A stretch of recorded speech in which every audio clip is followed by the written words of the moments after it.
The following is a presentation of the Matt Talk Podcast Network.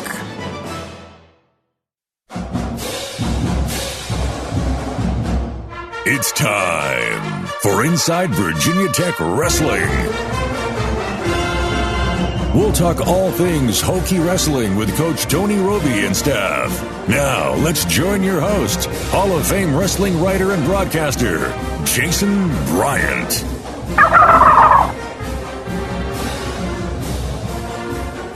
And welcome back again, Hokie Nation, another episode of Inside Virginia Tech Wrestling. This is episode 70. We're going to start off talking a little football with our guest today, assistant coach Jared Frayer. Jared, big weekend for the Tampa Bay Bucks, 48-40 win over the New Orleans Saints. Ryan Fitzpatrick, throws for 4, runs another. Where did this come from? I mean, the Jameis Winston suspension, blessing in disguise for week 1.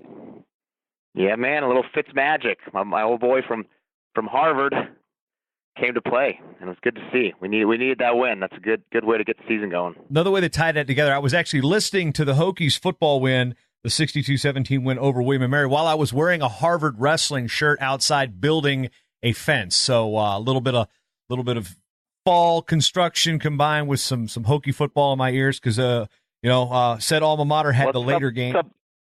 Subconsciously supporting Fitzpatrick as the eve approached of his first football game as a Buccaneer. You know, I didn't even plan it that way. It just that's just football, the football god smiling on you until you realize when it comes time for fantasy football, I've got Aaron Rodgers on one of my teams. Yet to win another one of my leagues, I need Rodgers to have a bad game. So it's like that's the downfall of too many fantasy football leagues, folks. Is when you have Rodgers one week and you're playing against him in another league and another. And anyway. Overall impressions of Hokie football this weekend. I mean, William & Mary's an FCS opponent from the other side of the state. There's some recruiting battles on the side, but to sit back and look at it from a staff member, be able to root on some Hokie football. What's it like being in Lane Stadium for a big win like that? Well, it was a quick turnaround. So to get out of there healthy and get a win after seeing some of these other schools struggle with some D1AA type programs. Man, it was good. It was real good. It was a short week after beating Florida State on Monday, which was a huge win, not only because I'm from Florida, but, huge ACC win and to take out a perennial power like the Seminoles. I love Hokie football, man. Fuente's doing an awesome job. He was actually the quarterback of the Oklahoma Sooners on my recruiting trip to the University of Oklahoma. So special props to him and fired up for the Hokies, man. I think we got a special year coming up. I did have a question. Being from Florida, and when it comes to, before you go to Oklahoma, which college football team did you kind of side with? Was it the Hurricanes, was it the Gators, or was it the Seminoles? Well, I was born in Miami, and it was pretty easy to root for the Hurricanes back in those days. So the 90s were good to me. Late 80s, the early 90s, the Hurricanes won a couple national titles, had Jimmy Johnson and some pretty talented receivers in Irving and the whole 9 yards. Ray Lewis, Warren Sapp, those were the good old days. So, I was a Hurricane through and through. Yeah, well, then you go to Big 12 football country, and what's it like making that shift from the independent then to the Big East years before they were even into the ACC to Big 12 football? Yeah, it's crazy. We were terrible. My recruiting trip was 63-14 to Kansas. Fuente was the quarterback, so I think he transferred the next year. But yeah, it was. We went from being really, really bad to winning a national title 2 years into my existence in Norman, Oklahoma. So it was a quick turnaround and pretty easy to root for the Sooners once Bob Stoops showed up. Okay, so that also ties into a natural question as it comes to when hosting recruits, because recruits come on campus in the fall. A lot of times that's around football games. So how much easier is it to sell a recruit on a school and a campus when the football team provides a winning atmosphere on that trip? Because apparently you didn't have that on your trip at OU. No, it's funny, man. I was just having this conversation with Roby this past weekend on Saturday as we were watching another football game at the tailgate because we were winning so bad. Yeah, no, it makes it pretty easy. I think just, regardless of winning or losing, it's just the atmosphere. Saturdays on a college campus that has some pretty tradition-rich football programs makes it a pretty easy sell, and just to see the passion of the fans, and because not we're usually getting the big time recruits are are signing in November, and they're not coming in on wrestling dual meets. So to see the I guess the tradition through the football and seeing the Saturdays where there's an extra 100,000 people on campus to see a football game. It's pretty special to see the school pride and that just helps sell the program that much easier. What about when Hokie Nation goes nuts with the Enter Sandman intro? Oh, there's nothing like it. I mean, we're going to have some pretty special recruits on campus for the Notre Dame game. I think we're both most likely be undefeated for that game. It'll be a night game, and it was just like Clemson last year. It was it's a special. There's nothing like it. I've been to a lot of college football games and a night game in Lane Stadium with Enter Sandman playing. It's seeing everybody jumping and parachutes coming out of the sky. It's pretty ridiculous and a special place to be. All right, shifting gears away from the gridiron and onto the links. Recently, the Southeast Regional Training Center had a little golf outing out there for the Hokie faithful and the supporters of the Southeast Regional Training Center out at Auburn Hills, not to be confused with the one up in Michigan, but Auburn Hills Golf Club down there in the Roanoke Valley. And let's just get a recap of the golf outing. How did you swing the sticks? And what's your handicap, Mr. Frayer? I'm not that good to have a handicap. So your handicap is the game of golf, is what you're telling us. Exactly. So no, it was a great event. We had about 75 golfers. It was our inaugural. We tried to confuse ourselves by saying the first annual, and we've came to realize not many people like the first annual name. It's the inaugural. Well, grammatically, it's incorrect. Fair enough. So now we know. Once again, a handicap of mine is my grammatical inaccuracies. So, we went with the inaugural SCRTC golf tournament, and, man, it was awesome. The support was great. A lot of guys buying mulligans and raffle tickets and silent auction items went through the roof. So the support for what we're trying to do with SCRTC is phenomenal, and we couldn't be more appreciative to our supporters and fans. And, it was a hit. We had a great time. Raised a lot of money, and just getting those types of people on campus around our guys, supporting the program as a whole, being able to meet and greet with the coaches and us being able to hobnob with them and enjoy a great weekend. It was a Friday, Saturday kind of event. A bunch of people came to practice and then tailgated for the football game. So a great weekend, huge success, and excited for next year. Now, one thing that's always interesting about wrestling is I found the golf tournament is like the fundraiser of choice. I moved to Pennsylvania in 2005. The first thing I did with my first paycheck when I worked for the NWCA was buy a set of golf clubs because it seemed like every week in the fall there was whether it was a wrestling officials fundraiser or a wrestling coaches fundraiser, it was another, various leagues around. Wrestling people like to have golf fundraisers. One across the street from my house that was rained out last week, I'm going to play at the end of the month. It's like, wait a minute. These are usually the worst golfers you're going to find, and this is the game of choice? Well, you spend all these fall weekends inside, or you're at practice. Indoor sport, man, we got to get outside, enjoy the weather while we can, maybe a couple of adult beverages, and just enjoy some rest and relaxation, swinging the clubs. That's the thing. I just want to follow around the beverage cart. I'm not going to say what type of beverages are on those carts because a Gatorade can also be an adult beverage. But in terms of the sport of golf too, it's like, wait a minute, you're buying mulligans, and what other world can you buy strokes to cheat your score than a sport like golf? None other, man. Like inherent bribery.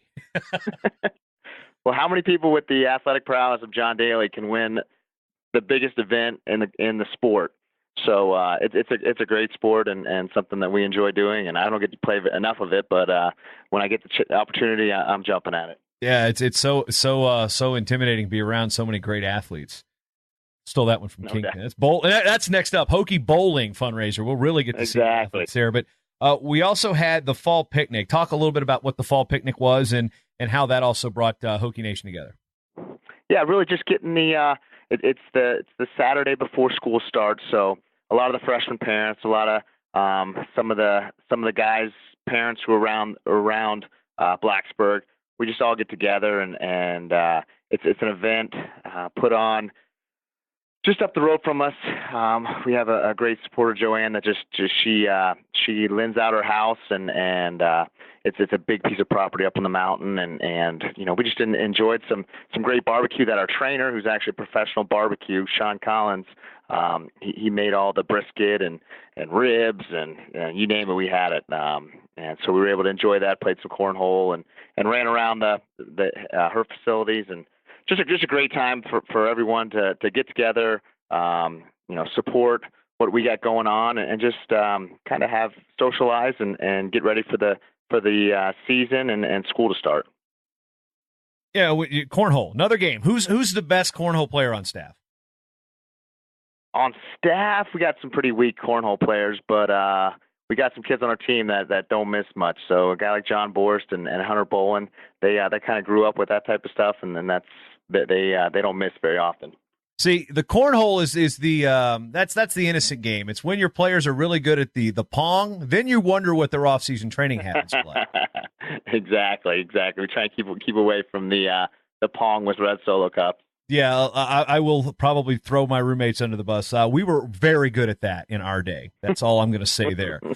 Moving forward, one of the big trips we've got coming up is 2 Hokies will represent Team USA this summer at World Championships, at the Junior World Championships coming up here in Trnava, Slovakia, and then the U23 World Championships just around Thanksgiving in Bucharest, Romania. Makai Lewis is going to be on this Junior World team, going to compete what looks like September 21st, if I'm not mistaken. Right, Jared? Yes. Yeah, September 21st, 74 kilos men's freestyle. And to get into the training cycles, what's it been like for you and the other coaches on staff to work with David and Makai on training for freestyle, especially with David also knowing that this is going to creep into his collegiate season as well? Yeah, for Makai, it's been pretty easy because he's got such a high learning curve. This World Championships being his 3rd freestyle tournament ever, we're really able to focus on some technique and dive as much into freestyle wrestling as possible. He's also had 3 trips out to the Olympic Training Center, so his training is pretty much carried through the summer. He took a week or 2 off right after the trials, and then a week after our training cycle that we had out here in July. But other than that, he's been pushing hard, working steady. We've tried to keep him. We almost have to pull him off the mat sometimes just because he's such a sponge and just wants to learn. And at the moment we're kind of we're limiting our live wrestling, but his shape is through the roof and his weight is coming down great. So he's going to be raring and ready to go when we leave. We leave a week from today to head to. We fly into Austria and take a little 2-hour drive into beautiful Slovakia. So we're fired up. He's ready. He's chomping at the bit. He's gone through some cycles where he's put a lot of pressure on himself, and now he's at the point where he's relaxed. He feels confident, and he's excited to show the world what he's got. So I'm excited to go with him. I think he's got as good a chance as anybody on the team, and we're just going to go out there, take one match at a time, and see what he can do. So. Fired up for that. Dave is able to take a little more of a break just because it's a little further out. So he's doing a little more folk style right now, but then here in probably 2 or 3 weeks, he'll really change his focus into freestyle only. And his weight, like I said, is great. And they're both excited to bring some world titles back home.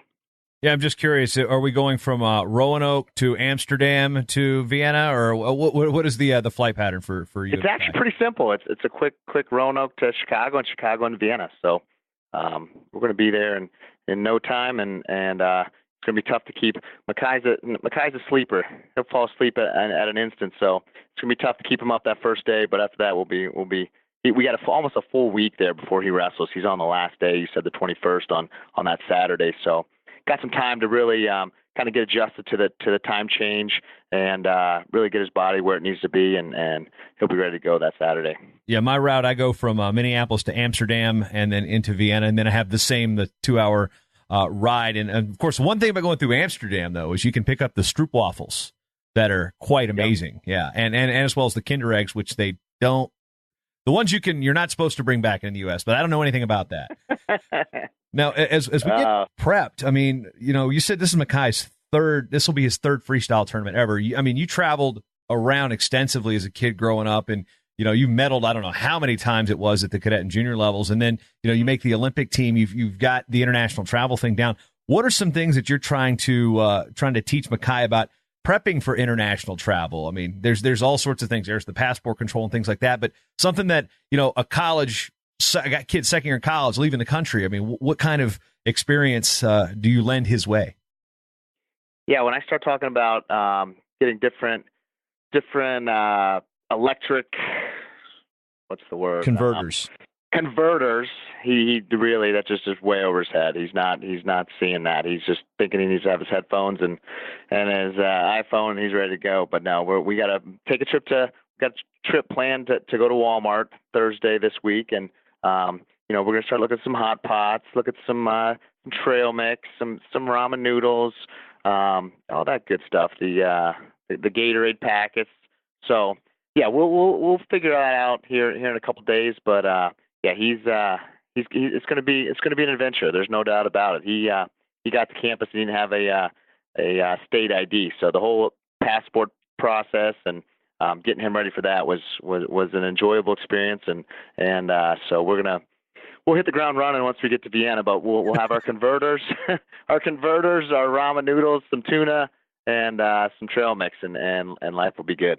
Yeah, I remember the first time I ever left the country that Canada doesn't count in this case because when you drive into Niagara Falls, it's not. But my first time I ever left the country, had to rush to get the passport. Take a wild guess where that was, Mister. You were there, by the way. Your first international trip? Yes. Oh man, it wasn't Denmark, was it? No, it was 2007 in Baku. Baku, there you go. That was, and the one thing I remember about that trip with you is the sweaty workout room that you guys were I think you and Schwab were going at it, and it was just like the sweat. I mean, the pictures I was taking back, it just, take a break and there's just pouring off of you guys, and it was like old school. Like I remember brands going Soviet in terms of the training facilities there. So that was you were a fond memory of my my first international trip as we move forward. Yeah, right on the Black Sea, the Black Sea right there. Yeah, Azerbaijan's a beautiful place. I think you wouldn't think it was, but it is. It's a pretty nice place. Pretty sure that's the Caspian Sea, but we'll do some, because I was going to bring up some Slovakian geography questions here for a minute. So let's just do this. Let's look at Baku on the map to see how well, if one, you've got the grammar you're really falling off on, and the Caspian Sea. Okay, so -3 points for Frayer here. So I'm just going to get into the Slovakian trivia before we even continue on with what's going on with season 2 officially with you on the books with Hokie Wrestling. So, quick, what is the capital of Slovakia? The capital of Slovakia. Oh, let's see. It's not Bratislava. That is close enough. Bratislava. Yes. Okay. So. Okay. There you go. Yeah. So who is? Let's see. When did the country gain its independence? Come on now. It's in our lifetime, man. This is easy, okay? When did it gain? That's the 20th century. Yeah, 1993. It used to be part of Czechoslovakia because now there's the Czech Republic and Slovakia. So I would ask you who the most famous athlete in the history of Slovakia is, but most of them are women's tennis players and hockey players. So I doubt anybody outside of the fans of women's tennis and ice hockey would know who they are. And Boris Makoyev of Slovakia actually was a world silver medalist last year in men's freestyle wrestling at 86 kilos. So there's your little Slovakia history for Hokie Nation. Jared, you are no help with Hokie Nation on this geography stuff. No. As far as the United States, I'm pretty good, but into the Eastern Europe, not so much. Yeah, you got Clearwater set, and we're good. We're good to go there. Now I want to shift gears back to Makai real quick before we move into season 2 of your employment there in Blacksburg. You've got a bag of tricks that is well known in terms of your style and freestyle, and working with Frank in his runs and things of that nature. But what are you trying to teach Makai that will give him a bit of an advantage over what he's already got with his tremendous skills on his feet? Just really, he's really successful in folk style wrestling on top and bottom. So being able to kind of incorporate that into freestyle, which is a tricky thing, but with a guy like Makai, he just holds such good positions regardless if he's on top or bottom. and wrestling those positions in the freestyle game. A lot of that's kind of overlooked. Some guys just want to try and do as little as possible on bottom, where I think, that could be a strong suit for Mackay and could surprise some people. You watch some of these matches with a guy like Chamizo, where he does a lot of wrestling from on bottom. I mean, he finds reversals left and right, and sometimes ends matches to where he finds that reversal from the bottom position. So really just kind of trying to turn off Mackay's thought process where he's trying to convert his wrestling into freestyle wrestling, which really it's the more he wrestles and just continues to keep the pace that he always does and doesn't try to overthink some of the positions, is going to help him so much. So that's really what we've been pushing and trying to get through to him is just wrestle the positions that you're great at, and you're going to be just fine. Obviously understanding the nuances of freestyle and not getting yourself in position where you're going to give up a 2-point tilt or something like that. But understanding that it's not much different than folk style, not to where you're trying to get a tilt from a defensive position when you could have just taken the easy 2-point takedown. Nowadays in freestyle wrestling, it's not worth the risk of going for a front headlock when really you could just pull the guy down and run behind him and get your normal 2 points like you would in folk style. So that's the biggest thing, allowing him just to go out there and wrestle and not think. And we've worked continuously for the last probably 4 months on an ankle lace, and hopefully not too many foreigners are listening to this podcast, but if they are, that ankle lace is coming. He's going to end a lot of matches over there in Slovakia. What about your basically your bread and butter there from some of these positions, the chest wrap? Any infiltration of that into his arsenal? Well, he's really good at defending it right now. So if that's probably the biggest anything that went into his wrestling as far as the chest lock is concerned is he's done a really good job of kind of breaking down the position because he's going to see it. He's going to see it from a lot of these great the Cubans and the Russians that the chest lock is a lot of their bread and butters, and if you can defend it, especially as much as he attacks, he's going to be just fine. He's going to put himself in some pretty good positions. So I think that's the biggest thing is he knows how to defend it. It's not necessarily one of his go-tos defending, because he gets his legs back really good, and his counter offense where he down blocks and blasts these guys with some double legs and single legs. That's where his bread and butter is. He doesn't need to be sitting on his butt like an old guy like myself and trying to chest lock guys. So he's really good at defending it, and he's going to score a lot of points from there. Yeah, knowing the defense on that also prevents some of those quick points, those little quick tips that you see sometimes internationally. Those Europeans give you that different feel, and sometimes in Mackay's case, he's going to be grabbing a hold of them really for the first time. So, Frayer has that international feel to him. So that's definitely one thing that's a positive in your corner. Now, moving forward, as we've talked about the golf tournament, we've talked about the picnic, those things around Hokie wrestling. Season 2 officially on the staff. Goals and expectations coming in for you personally, and what was that first year like being on Coach Roby's staff?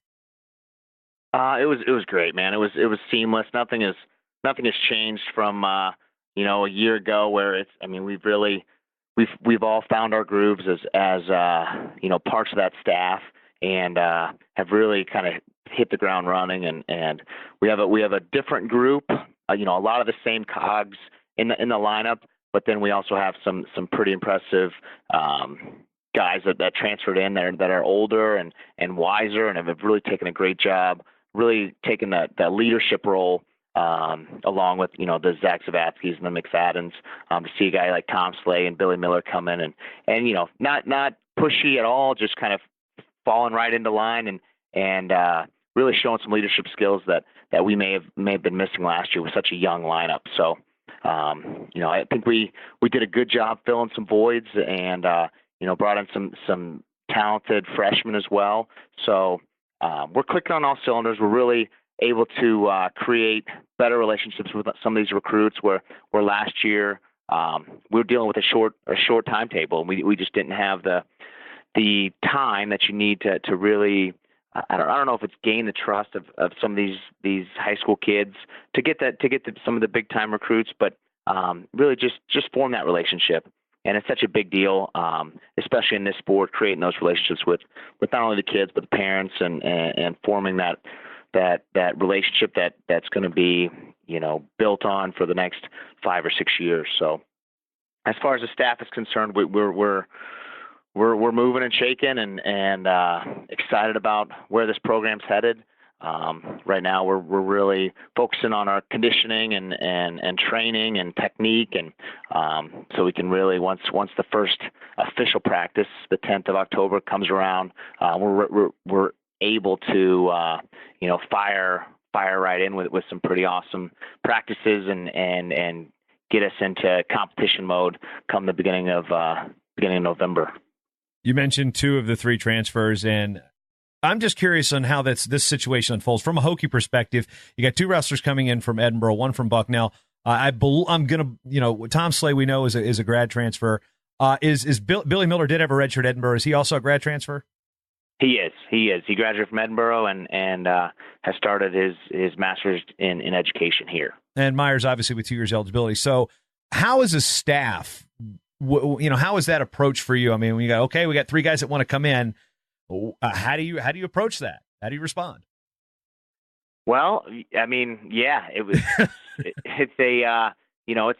a tricky scenario, I guess, especially with some of the Edinboro guys. But they were going somewhere, and we thought this is the place to be, especially for the holes that just had with Andrew Dunn leaving and Dennis Gustafson graduating. Just it fit too well. But same with Jared Hott. We had holes that we had 3 pretty talented dudes, proven guys that we're really excited about what was going on at Virginia Tech, and we're blessed to have them join us, and they had some pretty solid options, and just fit, man. It fit right in there. With Roby being an Edinboro grad, it was almost like they had that I don't know, a trust that maybe they knew that Roby had been there, done that, and is providing them with a pretty awesome opportunity at a big time school to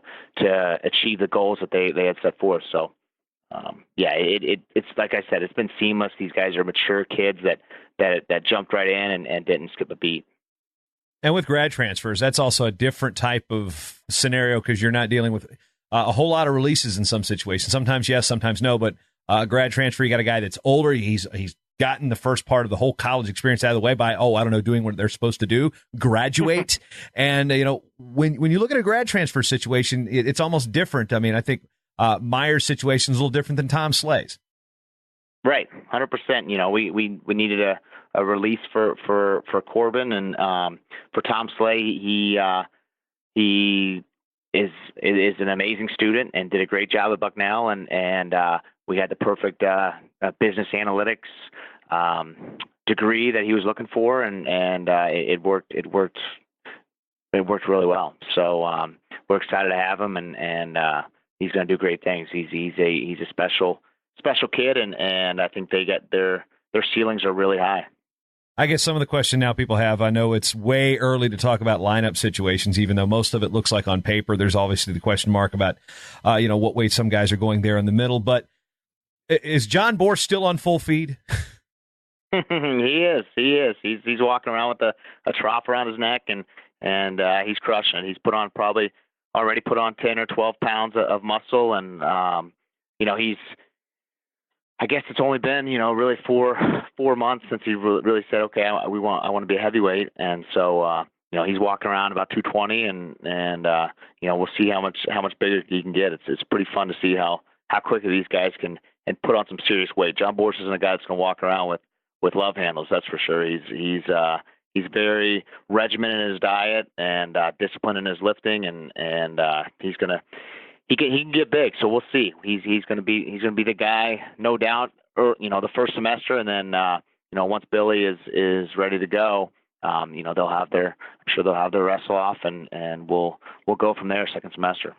I'm hearing Borst talk about that, and I'm just thinking about Nick Alvarez, who was a Greco junior world teamer, also from Florida. A couple years ago, we're walking around the junior worlds in Thailand. He's walking around, everybody's cutting weight except for the heavyweights. He goes, I want to be a heavyweight so freaking bad. So it's every time I hear that, I'm like, yep, that song is forever there. John Borst, probably his mantra now.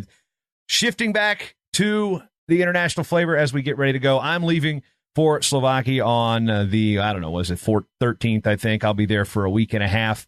Next episode of Inside Virginia Tech Wrestling will be from Slovakia. So, yeah, guess what, folks? We're taking the equipment. We're doing a Hokie show from Slovakia. So anything to look forward to there, Mr. Frayer?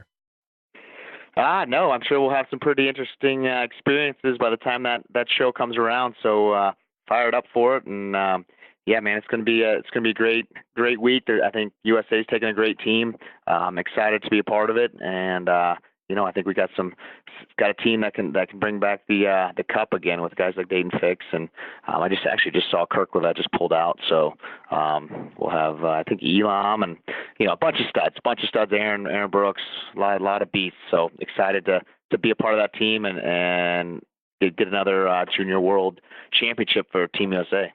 We'll be there with Hokie Nation, win, lose, or criteria, because there are no draws in international wrestling. Yeah, that was. I'll just see myself out on that. Jared Frayer, thanks for the time, man. Go Bucks. You got it. Thanks, Jason.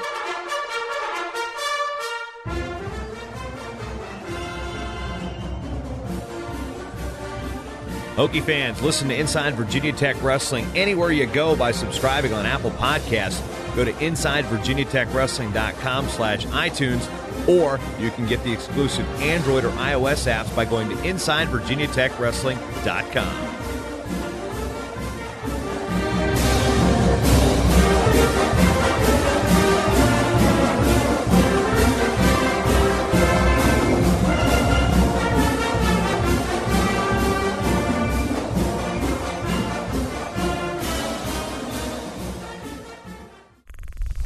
Show is part of the Matt Talk Podcast Network. For more wrestling podcasts, head over to MattTalkOnline.com.